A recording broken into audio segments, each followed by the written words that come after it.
All right, so this is the 2017 exam. We're going to start with question 5. So for this one, they give us this function f of x, the fraction, and part A says, find the slope of the line tangent to the graph at 3. So that just means find the derivative and then plug in 3. All right, so you can either write this as 3 and then this entire quantity to the negative first, or you can do it as a quotient rule.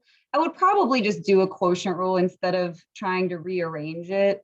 So quotient rule will be the denominator, and also this will give us a chance to review the quotient rule. So quotient rule is the denominator, and then the derivative of the numerator. So derivative of a constant would just be 0. So that entire first part's just going to go away. Minus the numerator times derivative of the denominator. So that would be 4x minus 7. And then that is all over the denominator squared. And then they wanted us to plug in, oh gosh, what was it, 3? Yeah, they want us to plug in 3. So this entire first part goes to 0, so that's all gone. And because it's free response, you don't have to simplify it down. So this would be negative 3 times, if we plug in 3 there, 12 minus 7 will be 5. And then in the denominator, 3 squared is 9, double that is 18.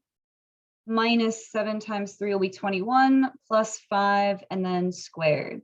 And I would just leave it like that. You do not need to simplify it down. All right, so for letter B, it says, find the x coordinate of each critical point on the interval from 1 to 2.5, and they're not including the 1 or the 2.5. Classify each critical point as the location of a relative minimum, maximum, or neither, and justify. Right, so critical points are where the derivative is 0 or undefined. So you can set the numerator equal to 0. So this negative 3 and then 4x minus 7, we're going to set that equal to 0. Or it can be where the denominator is 0. It's where the derivative is 0 or undefined. So you can set this equal to 0. And I'm not going to worry about the squared because square root of 0 would still just be 0. So this one, if you divide over the negative 3, you're still going to get 0. And then from the 4x minus 7, you would get 7/4 as your critical point. And then this one, we're going to factor. So that'll split 2x and 1x, and then the 5 will split 5 and 1. We'll have a negative 2x and a negative 5x to get negative 7x in the middle. But here's the thing with this one, it gives you 5 halves and it gives you 1. And it said find the critical points on this interval. So we got 5 halves or 2.5, and we got 1, but we're not including either of those. So we don't need to say anything about either of those because they're not technically on the interval. We didn't have the equal to here. So we only need to make a statement about this one. I'm going to make a number line for this, negative 3, 4x minus 7. And we're just going to pick test numbers and see whether we get positives or negatives. So if you pick a number in this section, which I would just pick 1, if you plug in 1, you get 4 minus 7, that would be negative 3, times negative 3 would be positive 9. So that part's going to be positive. And if you plug in a number over here that's bigger than 7/4, you're going to get negative. So when your derivative changes from positive to negative, you get a relative maximum. So f of x has, and make sure you start your sentence with f of x is or f of x has a relative maximum at x equals 7/4 because the derivative changes. And remember, your derivative is your source that you're citing. Derivative changes from positive to negative there.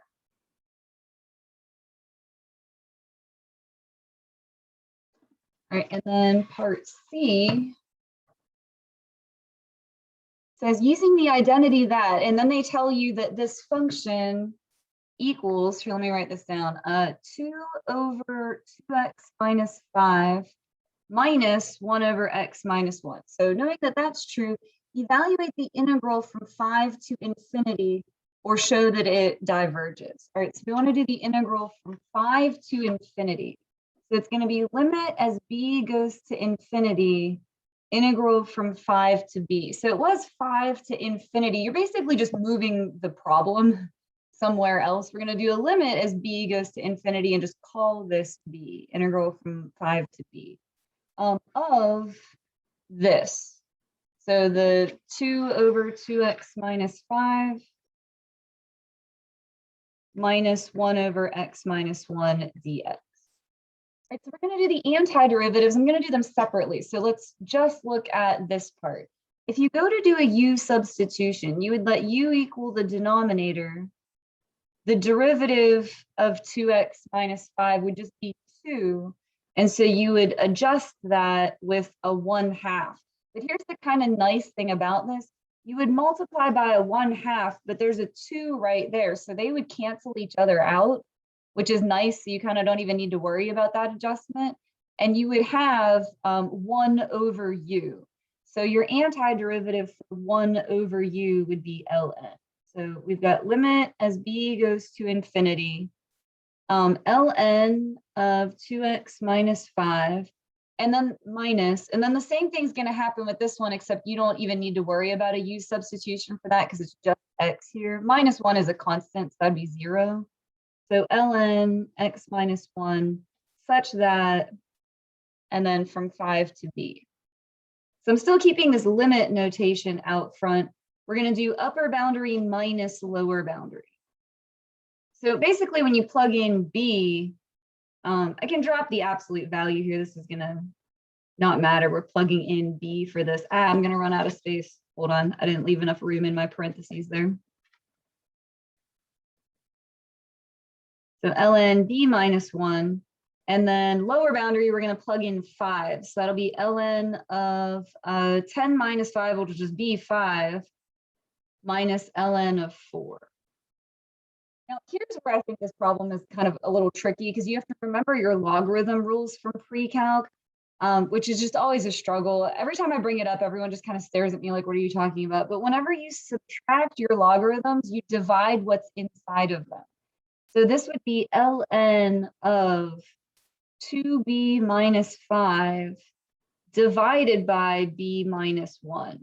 Whenever you add your logarithms, you multiply by what's inside of them. Whenever you subtract, you divide what's inside of them. So it's this divided by this.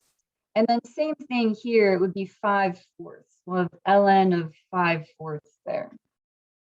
And then the last thing, so we use a log property for that. And then the last thing you have to do is evaluate the limit as b goes to infinity. So as b goes to infinity, these are both b to the first, and that means you use the leading coefficients, which would be 2 over 1, which is just 2. So this would give you ln of 2, and then minus ln of 5/4. That's already just a value. There's no variable in that. So this is your final answer, ln of 2 minus ln of 5/4. I feel like that one was pretty good until you got to having to use the log property. I feel like the steps to get from there to there was kind of tricky because you had to remember that from pre-calc. All right, and then part D, let's see what this one says. Determine whether the series of sum from n to n equals 5, excuse me, you're starting at 5, n equals 5 to infinity of, that function f of x, they're just putting n's in instead of x, converges or diverges, state the conditions of the test used for determining convergence or divergence. All right, I would do a comparison test for this one. So we're going to compare to the sum from 5 to infinity of, and what was it? We had 3 over 2n squared minus 7n plus 5. So I'm going to compare that to 3 over just 2n squared, because that would be a p series, and it's going to converge because p is bigger than 1. So this is going to converge because p equals 2. So we've got an n squared there. So what I'm comparing it to converges. And here's the thing, I usually like doing direct comparison, but if this one converges, the one we're comparing it to has to be less than that. The one that's less than the bigger one, if the bigger one converges, then the smaller one's going to converge as well. The problem is the one we're comparing it to isn't less than this, it's bigger, so that's not going to work. So the other comparison that you can do is a limit comparison. As long as both of the functions are positive, which they both are because the squared's in there, as long as they're both positive, and they only really need to be positive from 5 onwards anyway, And your limit as n goes to infinity of, the ratio between them, as long as that comes out to a finite positive number, then whatever one does, the other does as well. So if this one converges, then the other one will too. So it's limit as n goes to infinity of one of the series over the other. So the one that we're looking at was 3 over 2n squared minus 7n plus 5. And then I'm going to put that over this one that I'm comparing it to. That needs to be a squared, 2n squared. So it's one of them over the other. And so what's going to happen is these 3's cancel.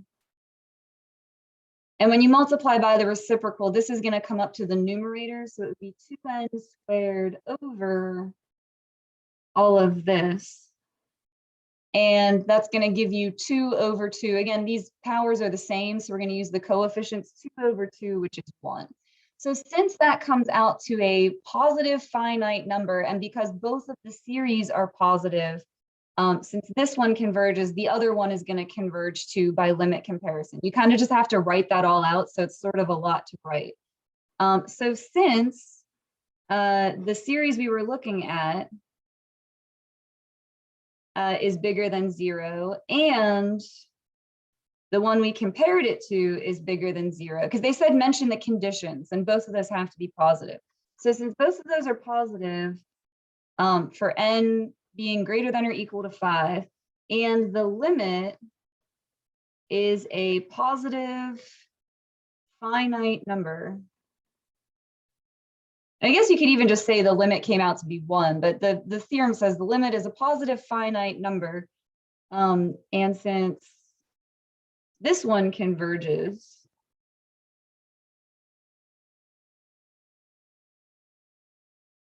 so since all of that is true, since both of them are positive for n bigger than 5, and the limit is a positive finite number, and this one converges, the other one converges too.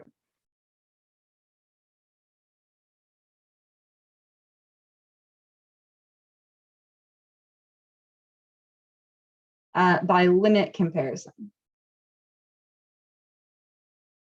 So that's a lot to write out, because you have to mention all the conditions of the theorem. That's what they said to do. So since both of the series are positive for n bigger than 5, and this limit came out to a positive finite number, since that series converges, the other one is going to as well by a limit comparison.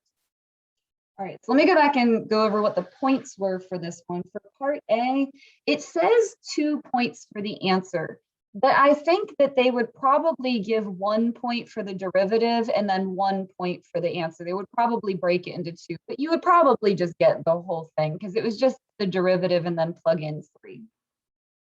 All right, and then part B, you get a point for finding this critical point, and then a point for explaining why it is the location of a relative maximum. And then in part C, it's a point for writing this as a limit. So if you wrote it as a limit, then you're good, which I guess that point would be awarded here in the first step. So if you wrote that as a limit, you got a point. And then it was a point for the antiderivative, which would be this, and then a point for the answer. And then part D, it just says 2 points for everything, 2 points for doing all of this analysis. But again, I like to believe that if you did this limit and got 1, that they would give you a point. I think they would probably break it into 2. You'd probably get a point for doing that limit and then a point for the rest of the analysis.